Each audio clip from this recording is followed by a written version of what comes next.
Greetings, students, and welcome to another exciting episode of Rochester Fu. I'm Michael Keats, your master instructor. In the ongoing competition of East and West Coast Kung Fu Masters, following the defeat of purported Master Glenn P. Bartholomew, we now train you for more exciting combat coming up against whatever worthy opponent out of the East and West Coast areas that might be. Perhaps Arnold will fight me again.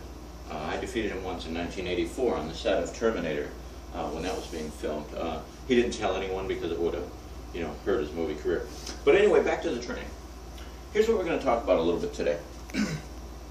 One of the most exciting things to come about in martial arts training, and just fighting in general in years, is what was originally called UFC. Now it's got a whole bunch of different names, mixed martial arts and things like that. I think it's all fine and dandy stuff, but I think there's an overemphasis on its superiority.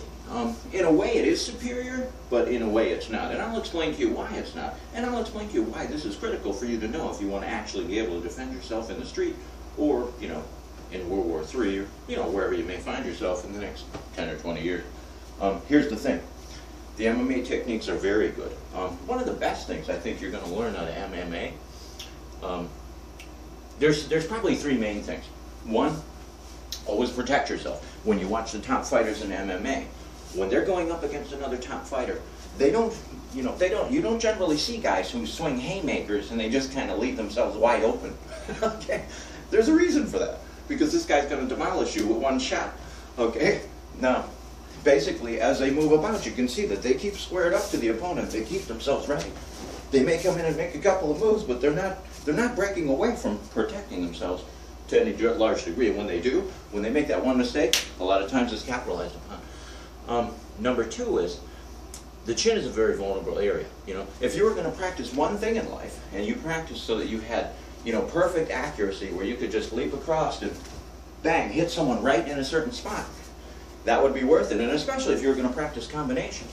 If you practice combinations where they come in and they're just like, and they're right on that spot, if you get the opportunity, you can probably take someone out. It doesn't take a lot of power to be able to knock someone out. You hear various discussions of how many pounds of pressure it takes, but it's not a whole lot. You'd be surprised. Now, here's the other thing. This is one of the most important things you'll ever learn out of UFC. And this is something that may confuse you if you watch other sports like boxing and things like that. In boxing, when something happens, you may come in and take a couple of hits on the guy, and then he falls down, and then you stand over here like this. This is why that confuses you in the real world. One of the best things you learn out of UFC is to prosecute the attack. When you watch a UFC fighter, he may come in and, hey, me and this guy were trying to fight for a long time, and finally I get that lucky shot.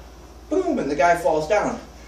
If you watch UFC, as soon as he falls down, he's right there, finishing the job. This is what's important and what often isn't taught, even in martial arts places. Because you're not finishing the job in the training. So if you're going to learn anything from UFC, prosecute the attack. When the opponent falls, go and finish him off. Now, I didn't used to be that way myself, but I was 20 years old then and could afford to let you get back up. But now I'm 76 years old, can't do those things. But anyway, here's the thing you got to remember about UFC, though. This is a mistake that I think is being incorporated even in the United States military. They're training this type of fighting in the Army Rangers, various places like that. I think it's all fine and dandy, but my school of thought is, having been out in the real world, is that I don't want to be on the ground if at all possible, because, whether it's, 5 guys on a street corner in a neighborhood where I don't know anyone and they all know each other, or, if it's 10, adversaries from some communist country that are jumping on me in a foxhole, if I start wrestling around with one guy on the ground, the other guys are just going to kick my teeth in. There's not going to be a fair fight. The thing about the octagon is this. You can't get out, but no one else can get in. So go ahead and wrestle around all day. In the real world, I'd avoid it. Anyway, let's get back to the training. Going back to the punching, one of the most effective things, like I said, that you can actually practice is to be able to throw a combination. This is all that's really required to be a great fighter, especially in the streets. In the streets, you're fighting people that have no training at all. All they're going to try to do, you don't know how many fights I've seen where people just try to throw haymakers at people, and the other guy lets them do it. He just stands there and waits for him to connect with one of these haymakers. The reason you can't throw those in a real fight is because the guy's going to kill you. Now, really the simple thing is all you have to practice is, combinations of strikes that come in a triangulated fashion. You have to think of your striking as a triangle. You're coming in like this, and you're coming in and you're meeting at a certain point.